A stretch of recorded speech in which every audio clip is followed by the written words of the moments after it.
Welcome to the Overtime Podcast with Connor and Dalton. Steph Curry is the greatest NBA player of all time. And that's going to be the first thing we talk about. Any sport in history, not even just basketball. He could play fucking lacrosse and he would be the greatest of all time. All right, we'll start we're talking about that then. How do you really feel about Steph Curry, Dalton? I think he is undoubtedly the best player in the league right now. I think he has eclipsed LeBron, KD, any player that could have been it the past few years. Definitely. But people that want to sit there and say that he is the greatest player of all time, he's better than Michael Jordan in his prime, Kobe Bryant in his prime, LeBron James in his prime, Wilt Chamberlain in his prime, for God's sakes. No, don't.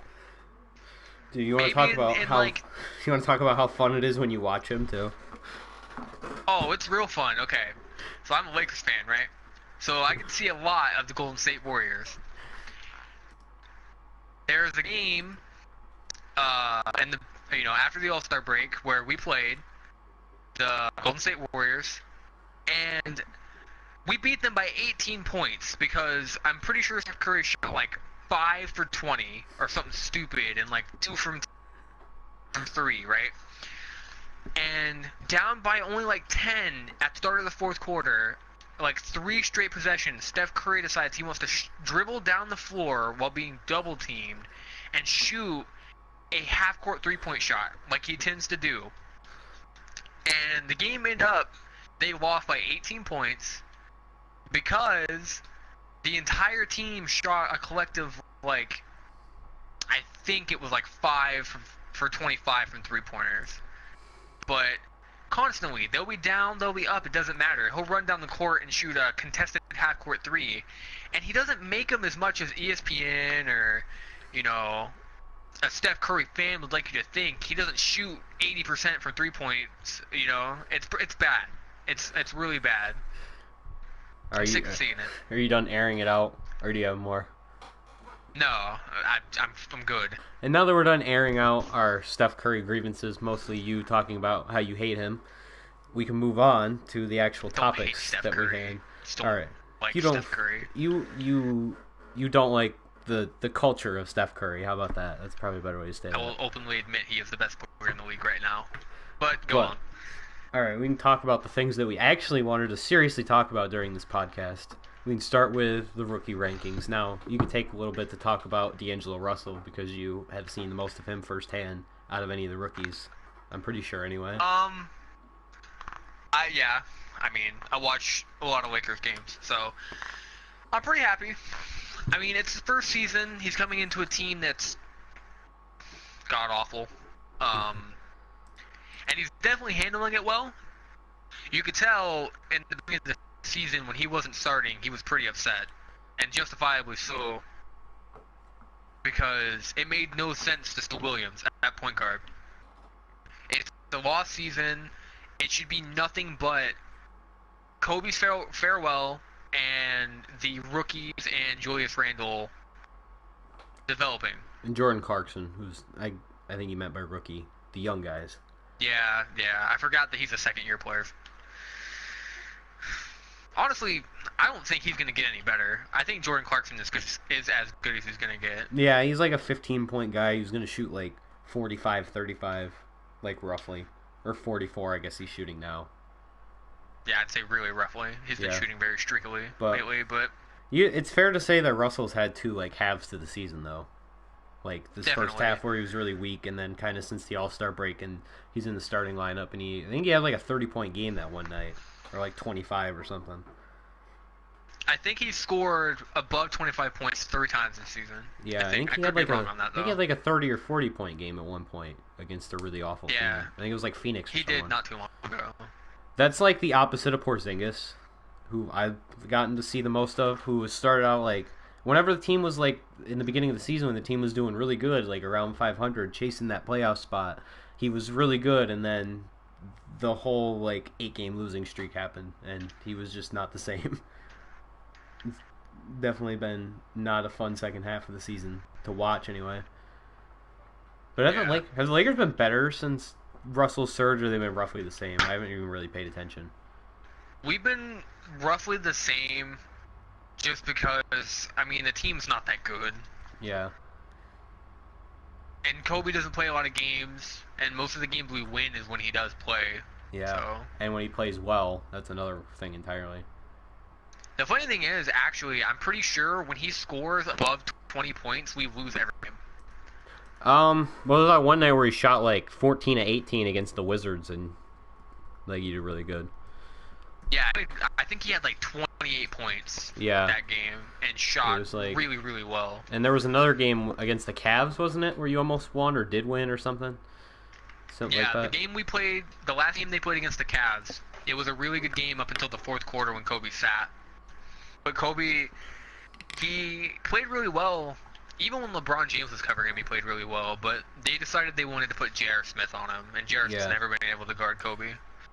So it's also be a fair thing to say that Russell and Porzingis would be in the top 3 of this rookie class. I would like rank the rookie rookie. class. Towns is undoubtedly the best rookie. Mm-hmm. I don't think he can be debated. He was the most NBA ready to start, which is why he Yeah, was definitely. always the first pick to Yeah, everybody. Yeah. I definitely think Porzingis has done better this season. Do you think than Then- Russell? I Yeah, think it's really close. Yeah. I will put Porzingis second just because he's a stretch 5, and there's very few of those in the NBA, and he's like honestly probably a better long-term commodity than Karl Towns, but it's not right now anyway.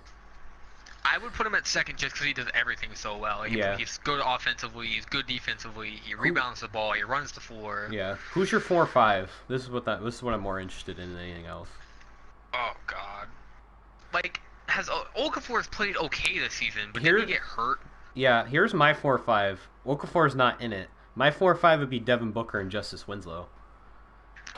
I definitely think Justice Winslow would probably be my 4. He's just been so good for the Heat defensively. Yeah. Uh, It's hard to overlook Devin Booker's shooting, at least. He hung in Yeah, there with, I like, mean- Thompson and Curry in the three-point contest. it's definitely hard to overlook Booker. I like what's the point guard? Emmanuel Mudiay? Is Yeah, that he's the pretty guy good. The Nuggets drafted. He's having a rough season, but I like what he can do. Yeah. A lot of people think the Lakers should have took either him or Winslow. Yeah, At, two. I still like Russell more than range. Moutier, No. even if Russell's not, like, a true point guard. I think he'll be better long term. Yeah. Side note, we'll talk about this in an upcoming pod when we do, like, draft and stuff, but I think that the perfect, like, scenario for the Nuggets to get into would be, like, they get Moutier and Buddy this draft. It'd be, Yeah, like, the they get perfect Buddy Hield complement. this draft. They might be a They'll playoff team definitely have next a year. good duo. It's Yeah, possible. yeah. They still have Gallinari, right? Yeah. So you put Justice Winslow as your 4. Would Moutier be your 5 then? I don't know. I think it'd have to be a tie between Moody and Booker. So both of us agree that Jahlil Okafor is not better than, like, 5 players in this draft class. No, but I mean, look at the team he plays for. They're Yeah. more of a disaster than the Lakers, and that is Uh, hard to say. How is it possible you can pick? You pretty much picked 4th the one year with Noel. Then you picked 3rd, and you pick 3rd again, and all of your players are really bad. See, they're going under the mindset that you pick the best player in the draft, even if you don't need them. The problem, They you don't go. do anything with the players they draft. The problem with They all the players they drafted aren't good. Like, they're not franchise players either, and I think they're gonna end up in that same situation this year. If they get the first pick, I really, really think they need to get Brandon Ingram. Brandon Ingram. I don't, because they're gonna pick Ben Simmons. I know they are. Yeah. Because it's the Philadelphia 76ers. And because he's Ben Simmons. I get it. Ben Simmons right now is considered the best player in this draft. I understand it. I get why. But I don't if you're even- not gonna do anything with the player, why draft them? Why keep them? I don't think there's a guy in this draft like there was with Towns. Like there was 7 of in this last draft. No, but everybody is undoubtedly gonna pick Ben Simmons first. Almost anybody. I don't see the Lakers doing it if they get the No. first pick. I don't see the If the Suns doing Lakers- it either. If the Lakers, no, the Suns wouldn't do it just because it wouldn't fit the team they have. But Yeah, they'd be exactly. smart about it and probably take Ingram or maybe That's what I mean. Heels. They take Ingram 1 if they got the first pick, theoretically. But if the Lakers draft Ben Simmons, I lose hope for the Lakers' future because that he doesn't fit what the team's trying to do. We already have Julius Randle. Yeah, I was about to say he's Julius Randle. He's just a better passer. That's really it. He's also, I think he's a little better offensively than Julius Randle. Well, he's got a good post game, which I don't think Randle has. Not from watching, anyway. He has no post moves. He's And like Shaq, where he's just big. He's probably the same kind of like rebounder as Julius Randle too, because their college numbers are roughly the same. Just the assists aren't there. The only way I can compare it is like Ben Simmons has more finesse. Yeah. He's less power, more finesse. He plays more like a guard or a small forward, but with his size. Yeah. We'll go more into that after the playoffs are done and we can talk about the championship, and then we'll move into the draft because we're going to have a whole, I feel like we're going to have a giant Simmons-Ingram debate after the draft lottery. But let's move on to the Eastern Conference. Cavaliers, your favorite team, except not, with your favorite player, LeBron. Do you hate LeBron more than Curry, or is it like the other way around? Okay, it's never that I've hated LeBron James. Okay, Everybody that knows the culture of LeBron. knows How basketball. about that? It's his fans. Let's it's the way people let's look take at away him. from the actual players, like not Curry or LeBron, but just the culture of the players. All right. I don't like the people act about him. Yeah. He can't be touched. He's already surpassed the greatest players of all time. He's already the second best player in NBA. He's the only one who's better.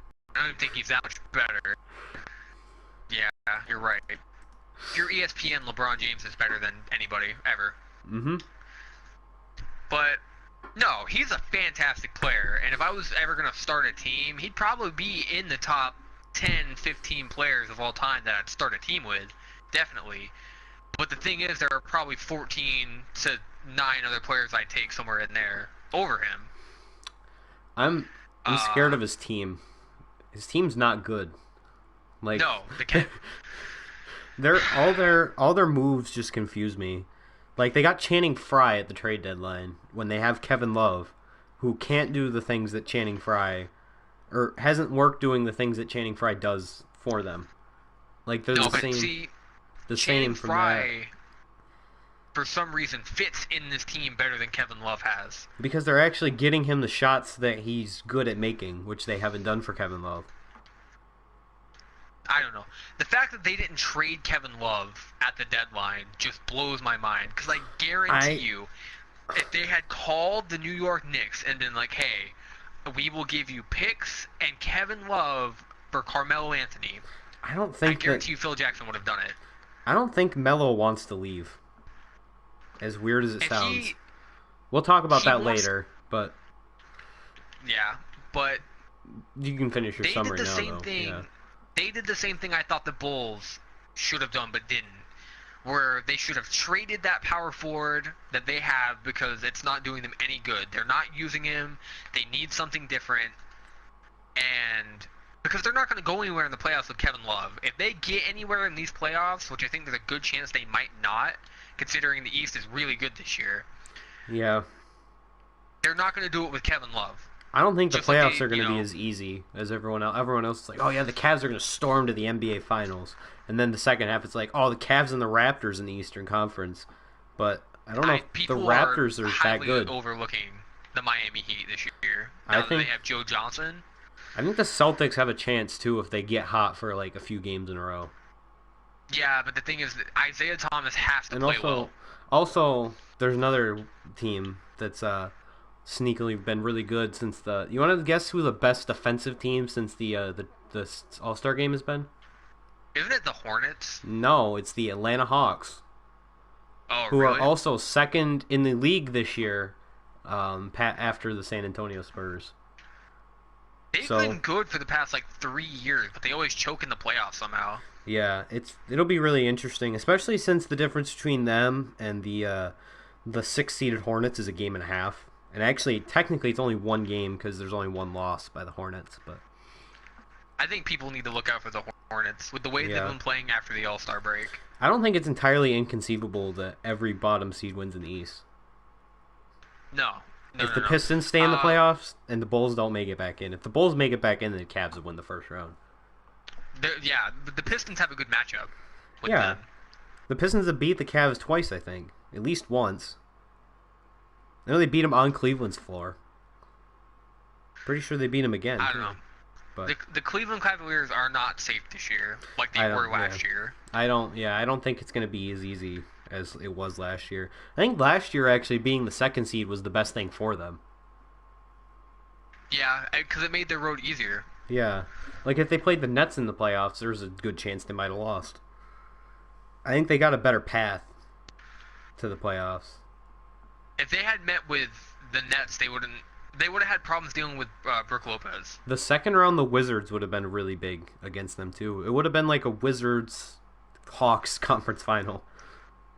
That Wizards team that could have beaten them last year reminds me a lot of the Miami Heat this year. Yeah. Where they have that old guy in Paul Pierce, which would be Dwayne Wade for them, and Chris Bosh if he comes back, but people are saying he's not going to. I don't And know then if they it had the young matters. guys. I don't know if it matters if Chris Bosh comes back at this point. He's just such an offensive weapon for them. The thing is, their team's been really good defensively without him, though. Yeah, but it still hurts their depth. Yeah, but when you start Luol Deng and Joe Johnson, you're pretty. I think you're pretty good. Yeah, who do you think they're going to stick on LeBron? Would it be Luol Deng? No, it'd be Justice Winslow.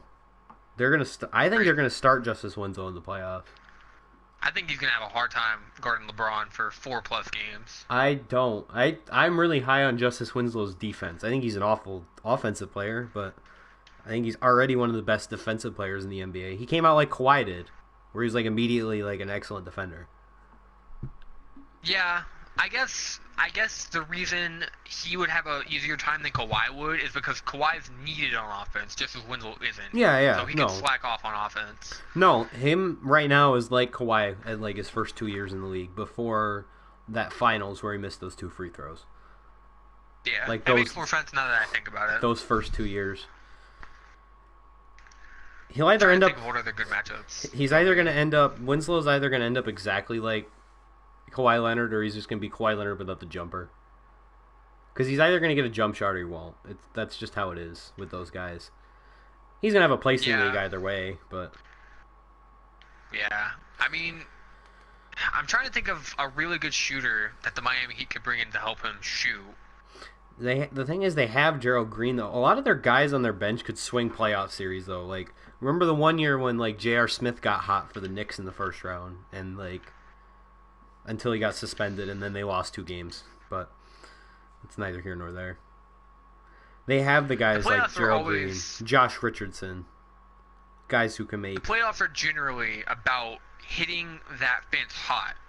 Yeah, exactly. Which is why a lot of people are worried because the Warriors are talking about resting Curry and Thompson. Yeah. And it wouldn't be good for them to come in, rusty. Here's a sneaky thing that's overlooked too. If Tyler Johnson comes back for the Heat before the playoffs, which I don't know if he will because he just has a sore shoulder, so it's really 50-50. He's a really good shooter for them because he was hitting like 38% from 3 earlier in the year. So who would the Heat match up with? Right now, as it stands, they would get the Celtics, which would be a really good series. That'd be a really good series. Winning the conference. Honestly. Like, you can make the case for all 8 teams. We're going to assume the Wizards and Bulls are out of it, right? Like, there's no way. I mean, if the Wizards decide they want to actually play basketball, okay, love. But we're going to assume they're out of it, yeah. Yeah. Well, they're technically... And the Bulls, I have no faith in the Bulls. Technically, the Bulls are only down 1 game, and the Wizards are only down 2 in the loss column. So if, like, the Pacers or the Pistons... Paul George would let that happen. Well, actually... I think he would find a way. The only 4 games against winning teams that the Pistons have left this year are the Thunder and 2 games against the Cavs. Which they very well could lose. That's 1 game against... I'm sorry, 2 games against the Heat and 1 game against the Cavs. But other than that, they play the Mavericks, the Bulls, the Magic, and the Wizards. So, I don't know. Detroit's a bad matchup for the Cavs. They're a really good rebounding team. Yeah, And they have I mean, they're so good at defensive switching too. Plus, imagine how awful defensively Kyrie Irving versus Reggie Jackson's going to be. it's gonna be real bad because Reggie Jackson's a good point guard. But neither of them play defense. No. So they're just going to be driving past each other the whole game. Who's the Pistons center? I remember they Drummond. traded one of them. Yeah, okay. I didn't remember if it was Monroe. Well, they didn't or trade Drummond. Monroe. They just gave him the qualifying offer, and he took it, which made him like the first player in history. And then he walked after this last offseason to the Bucks, which was an awful fit for him, and I don't know why he ever signed there. Timofey Mozgov is going to have a hard time trying to guard him. He's not going to start, though. That's the thing. I think they're going to start Tristan Thompson, and then they're going to have a rough time defensively because Tristan Thompson's not good defensively. He's a little undersized to guard. Yeah, he's really only like a rebounder. Like, that's it. Which is awful, because I used to think that Tristan Thompson could be good once he switched his hands. Because he switched what hands he shot with. But that's always really sketchy, though. I don't know. I think Ben Simmons shoots with the wrong hand, too. Did you read that article when it was out? Yeah, I did. So, we'll move on. Scary thing to hear. We'll move on to the other side of the coast. Well, it's not really the coast, but the NBA likes to think that Oklahoma City's in the West for some reason. What do you think Kevin Durant does this offseason? He's been playing real good this back half. Yeah, I know. Like, real good. He was really good the first half, though. Yeah, but he's stepped it up in this back half. Yeah. He's not just scoring the basketball anymore. I think he might pass Harden for the second in scoring. Like second in scoring. I think he averages like 20, either 26 or 28. I don't remember. Durant's at 28 and Harden's at 8.6. Listen, him and Westbrook are both playing phenomenal this back half. There's no doubt. It's just they're going to get matched up with the Spurs. Unless one of them decides to lose in the first round, which I don't think they will. Well, the Spurs are going to... I think the Spurs could lose to the Rockets. Here's the thing. The Spurs could lose to the Rockets, but if they play the Jazz, they're not losing to the Jazz. There's no way. No. I think if the seeding stays the way it is now, because Utah passed the Rockets after the Rockets lost to the Pacers last night, the Rockets play the Warriors, they're getting swept. The Spurs play the Jazz, they're getting swept. The Clippers play the Grizzlies, they're 4-5, and that's the sweep. I don't think that there's any competitive series besides the Thunder and the Trailblazers, just because they both don't play defense at all. Who's the 8 seed? Who do the Warriors match up with? Rockets. That could be a decent series. Not a good series. They've destroyed the Rockets all year, though. It's just a matter of, is Dwight Howard going to step up and play basketball like he's capable of? They don't. We haven't seen him do it all season. Unless they move like Harden to small forward and they play like Beverly and, well, I guess they could play Ariza on Klay Thompson because he's basically a small forward anyway. I don't think that they can keep up with Curry like at all. And that's Andrew Beverly is Thompson. Probably one of the top 5 or 6 defensive point guards in the league, in my personal opinion. No, I hold that opinion too. I think he's really good defensively, but I don't think they're going to be able. Leonard watch. Yeah. But you'd rather with them shooting a shot than Steph Curry. Yeah, so, that's true. And that's what the Lake Marcus Huertas and then Brandon Bass, and they both watched him from the perimeter, from the half court. And if they tried to pass it out, you live with it and you rotate. Yeah. But the Rockets should have the matchup when you think about it with the Warriors, just based on who they have on their team. Yeah. Because Andrew Bogut's not stopping Dwight Howard. He'll double Dwight Howard. But if Dwight Howard plays like Dwight Howard, Andrew Bogut's going to have a hard time. The only way that Houston wins that series is if they start Capella and Howard. Because there's no way they're both awful rebounding teams. And the Warriors, there's no way to fix it because they're always going to play Draymond at power forward. Which, I mean, they should do. No, it's totally understandable because he brings so much on offense and defense. He's just not as good of a rebound. I think he's still averaging like decent rebounding total, but just he's 6'6", 6'7". I think he's shorter than Thompson is. Or like they're the same height. Something like that. So it's totally like... They're going to have to start 2 good rebounders if you're Houston. Maybe Michael Beasley. That's the sneaky candidate for their power forward in the playoffs. Michael Beasley came in and dropped 40 points one game when he came for the Did Rockets. he? I think he's been like 13-6, I think, like since he came back from China. Obviously, Chinese League MVP, that's always something too. Like you can't overlook that, right? That the Rockets need isn't gonna completely shut them down on, when he's on defense. Yeah, exactly. I don't see them with that guy. No. They don't have a Kawhi Leonard who can do both. Yeah, we got super off track from the topic, which was what do you think Kevin Durant does? But dude, we were just talking about matchups. But yeah, honestly, we'll save that for next episode too. We'll talk about it more in depth when we go over each playoff series once the seedings are final. I think Kevin Durant could probably average like 25 and 6. Yeah, but in these playoffs, I think he'll do better. Like 25, 6, and 4, maybe. I think he's. I don't want to set it too high because if him and Westbrook starts a clash like they've been known to in the past, it's gonna affect his play. What I think he does is if they lose in the first round, he leaves for like. I don't really know. Maybe like Miami. What team would actually like? What team would he want to go to? It's gonna have to be some team that's already, maybe Portland, honestly, like some team that's already making the playoffs without him, and he can be like, I can go help you win. The teams I'm hearing are obviously Golden State, which I don't think that's not gonna happen. There's no way. I don't think it's gonna happen either. But everybody else in the world seems to think. Not only does he not want to go there, I don't think they want to sign him. I think they don't want to sign him to a max contract. No, they don't want to sign him because they know they're going to have to give him a max contract. You never know. He might do what LeBron did with the Heat and take a discount because he knows they're going to win a championship. Yeah, if they got together and that team didn't win a championship, it'd be a disgrace.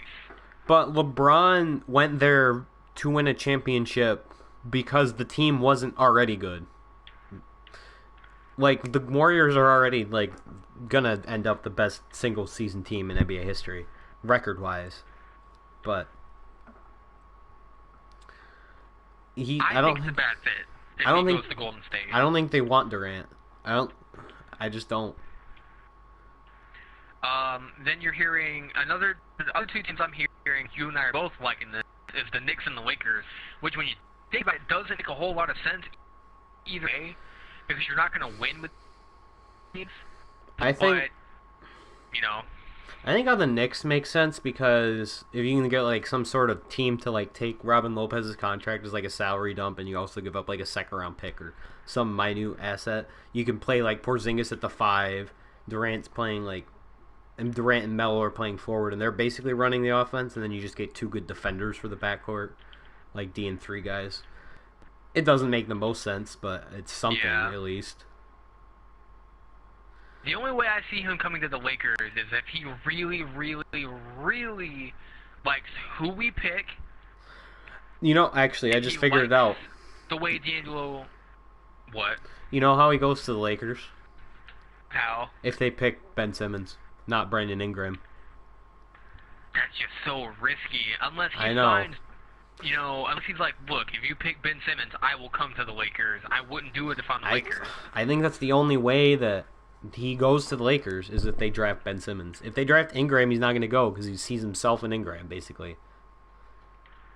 And we are talking about the guy who stayed in OKC to play with Russell Westbrook, though. No, I know. But I definitely see your point. I think he stays a year in OKC unless they obviously lose in the first round to Portland, which is totally possible. That's like the worst matchup they could have asked for. Damian Lillard, in my personal opinion, is the second best scoring point guard in the league. That's not Steph Curry. Yeah, I think it's close between him and fully healthy Kyrie. Yeah. But I would put Lillard slightly ahead. It's hard because I love them both. I love all 3 of them. If he really likes D'Angelo Russell, which he might, because D'Angelo Russell is a point guard who doesn't mind passing you the basketball. And also Clarkson, because he knows that he's never, ever, ever, ever, ever had a good shooting guard in his career. that can make open threes or twos even. Yeah, when they had James Harden, he wasn't built to play with someone like Kevin Durant. No, but Harden needs the ball in his hands. He's a point guard in a shooting guard's body. Julius Randle, I don't know if he's going to mesh well with Julius Randle, unless Julius Randle learns how to shoot the basketball. I imagine that Randle would be like part of a sign and trade. Like they gave like OKC Randle and they got like Durant. That's only if they decide to, or if he decides to re-sign and do a sign and trade kind of thing. It's totally he might possible. Just outright sign. No, it's totally possible, but not because the Lakers are going to have the cap next season. Yeah, everyone is, but I still think they would want to get rid of Randle if they're going to draft Simmons or Ingram. And another if team, Durant went which there. I honestly think this team is the most plausible and makes the most sense for him if he's not staying in OKC, is the Boston Celtics. Yeah, because a lot of the talk earlier was about how they should trade for Melo. Yeah. Melo, they wanted Not that they're the same player, Melo or Dwight Howard. but they're like crunch time scorers was basically the concept. Yeah, because they have a lot of really good starters and role players, but they don't have a star player. Yeah, and that team you're not losing anything defensively because if Durant goes to Boston, either he's playing the 4 or Jay Crowder's playing the 4. Either way, you're not losing anything defensively because the guy you're swapping out with is Jared Sullinger, I'm pretty sure. Or Amir Johnson, I think, has been starting lately, actually. But the Celtics are what, like the 4th seed this year? Yeah, and they're like the 3rd best defensive team in the league, or 4th. They're like top 5, I'm pretty sure. And they have like knockdown shooters in the backcourt. And they have one of the best D and 3 guys in the league in Jay Crowder. And Jared Sullinger's a really good rebounder. Why would you not want to go there if you're Durant? I honestly think it may come down to who can offer him the most money. Yeah, the Celtics are such an overlooked team, and then like I was listening to like the Bill Simmons pod, and like he talked about it, and he outlined the whole thing, and I was like, that makes a lot of sense for Kevin Durant, like, because they have a bunch of picks too. Like if like the Celtics knew they wanted Durant, and he was like, yeah, I'll go there, they could totally do a sign and trade and give up like the Nets pick to the Thunder, or like a bunch of random assets.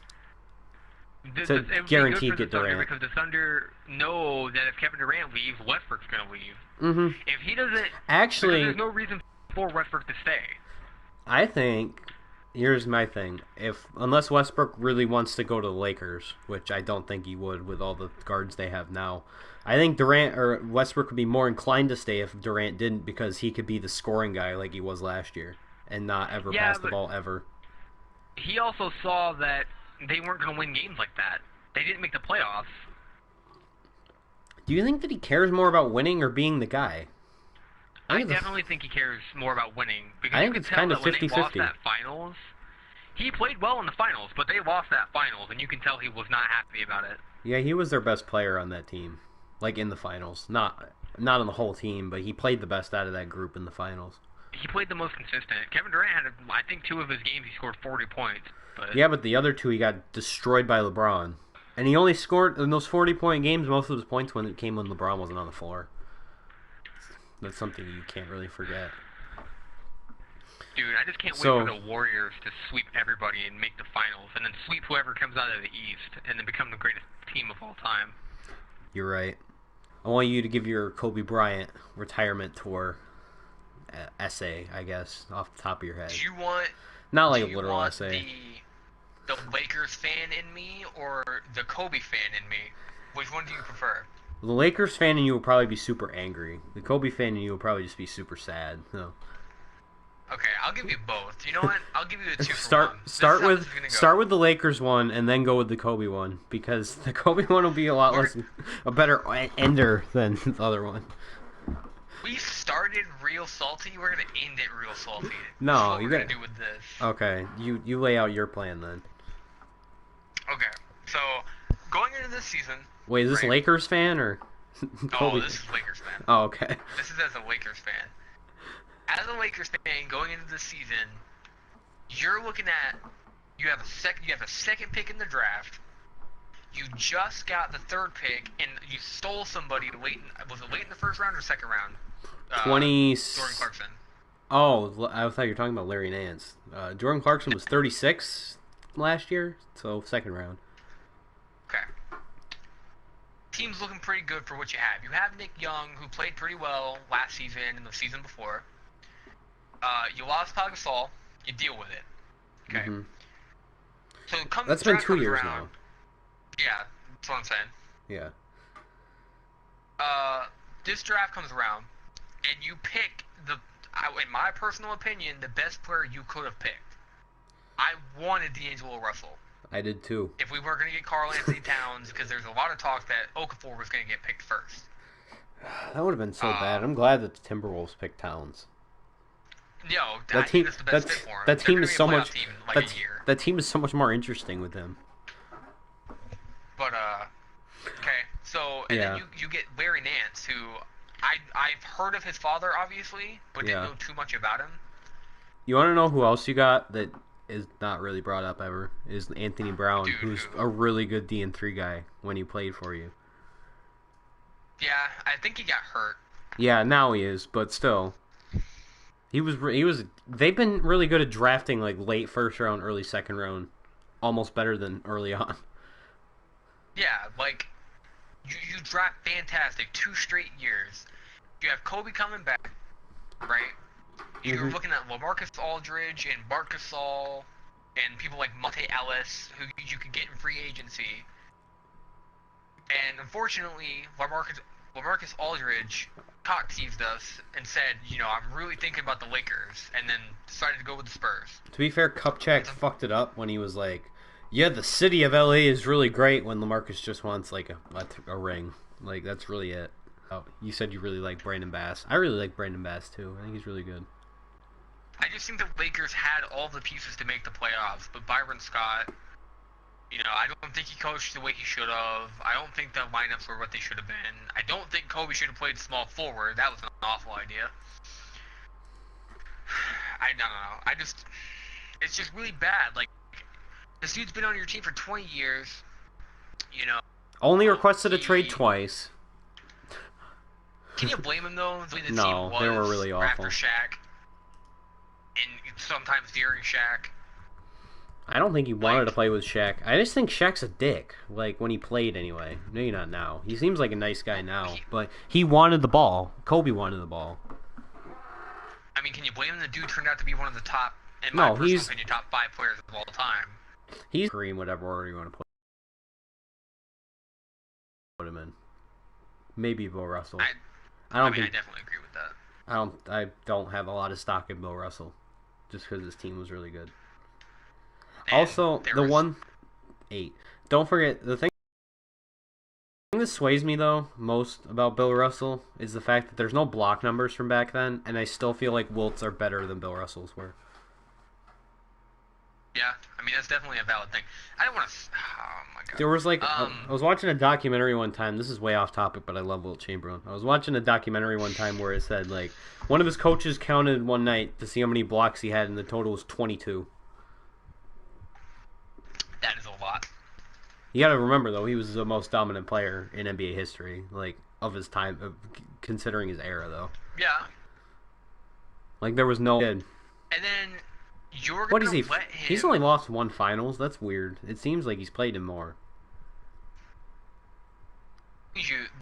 That's like if Michael Jordan had spent his final season with the Bulls, right? And his best player was fucking... Who's a really shitty player from back then? Bill Cartwright. Who was on that team. If Scottie Pippen wasn't, and Bill Cartwright was like the number 2 guy, and they were like, all right, Bill Cartwright, we're going to run a post up for you. And you win 10 games all season. Like, that's just not something you do. And it didn't even seem like they tried. It almost seemed like they wanted to skip, like, LaMarcus Aldridge and tank for a draft pick. But they didn't want to do it publicly. No, because why would you? It's Kobe's final year. Why would you try and be like, oh, we're going to fuck you? I feel like if Kobe was like, Kobe played for like the 76ers, like switch him and Iverson, like what positions they were in. And he played for like the 76ers their entire career, and this was the position they were in now. They'd be like, yeah, we don't give a fuck about Kobe. We're just going to fucking suck this whole season. I mean, Maybe it's that way. 76 or so. That's probably exactly what would have happened. But Yeah, I don't doubt it's it at just, all. it pisses me off because look at what the Spurs are doing for Tim Duncan, and to a lesser extent, the Mavs for Dirk. My problem with you using Dirk is that Dirk is still going to play after this year. Yeah, but he's an older player, and Tim they're trying Duncan's to put him in the best position to win. Tim Duncan's gone. Like I don't see him playing after this year, unless he's like a bench guy. I think he knows it's time. Just, if they win the title, even if they don't win the title, I still think he retires. But the Kobe fan in me it's definitely to a lesser tone. It's I'm glad that it's his final season. He's enjoying himself. He's come to terms with it, and he knows this is what he wants to do. He doesn't want to play basketball anymore. No, because he already shunned European play, which was the big thing. I thought he was gonna like go overseas and play like 7 minutes a game for like Joe and play in the playoffs like every year because all their I teams think the funny make the thing playoffs. is, if he went overseas, he'd probably still be a pretty good player. I don't think he'd play a lot. I think he just want to dick around like on the bench or something. But that's all I have to say about that. Because Your Kobe one was fed up. surprisingly short. There's just nothing left to say. We'll have a whole when we like before the next season starts. Like we'll have a whole Lakers retrospective where it's just you being angry for like an hour. Because that's exactly what it's gonna be. I know. I'll get angry about stuff back in 1998. Yeah. The year I was just born. because, dude, the year I wasn't born. No, it was not the year you were born. All right. We're going to wrap up this pod, but to give you a preview of the next podcast, which is going to be all NBA playoff talk, what is your biggest first-round upset potential team? I'm going to list you the bottom seeds in each conference, even though the West is obviously not going to be your answer. The Grizzlies, Trailblazers. The Trailblazers play the Thunder. The Jazz, Rockets. And then in the East, we're not going to count the Heat. We're going to say Hornets, Pacers, and Pistons. The Heat are the obvious answer out of that group. It's probably either going to be the Pistons or the Pacers. I think so too. In my opinion. The Pacers play the Raptors, and unless DeMar's back, who do they have to guard Paul George? They've been playing DeMar DeRozan as small forward lately, which is a really awful idea, I think. Oh, it's bad. What are they going to do? I know. They've been playing. They were playing James Johnson for a while, who's at least good defensively, and he crashes the boards. Like I even think that puts you in a better position than. I don't know why they just don't start Terrence Ross. I don't know. It's just every year they're like, yeah, we drafted this guy 5th, but let's not play. Or I think he was like top 10 pick actually, but let's not play him ever. He's destined to be a bench player, not because he can't play as a starter, just because they DeMar won't play him DeRozan. anywhere else. Yeah. I was thinking of the DeMar thing. I'll probably go with. I think it's probably going to be the Pacers. I think the Pistons can beat the Cavaliers, but I think it's less. I think the two obvious answers are the Heat and the Trailblazers. I'm going to go with Charlotte because they play Atlanta. Yeah. They definitely could win that series. They also don't have any point guard play at all, which is like what the entire offense is predicated on for the Hornets because they run it through Kemba and Nick Batum, who also has no one that's going to defend him because Kent Bazemore is super not good, and everyone seems to think he is. But, all right. That wraps up the first edition of the Overtime NBA podcast. Hopefully it wasn't too much of a mess. We're going to try and sort through our problems before we record the next episode. But I feel like this went over relatively well. So check back in a couple weeks, and we will have another edition of this focusing completely on the playoffs. Do you have any last words before we go? Chef Curry with the pot boy woo. All right. I thought it was going to be something like Steph Curry is the greatest player ever to play basketball. But Nah, I went with song lyrics. All right. It's a good song at least. Well, an okay song. All right. That's going to wrap it up. See you guys next time.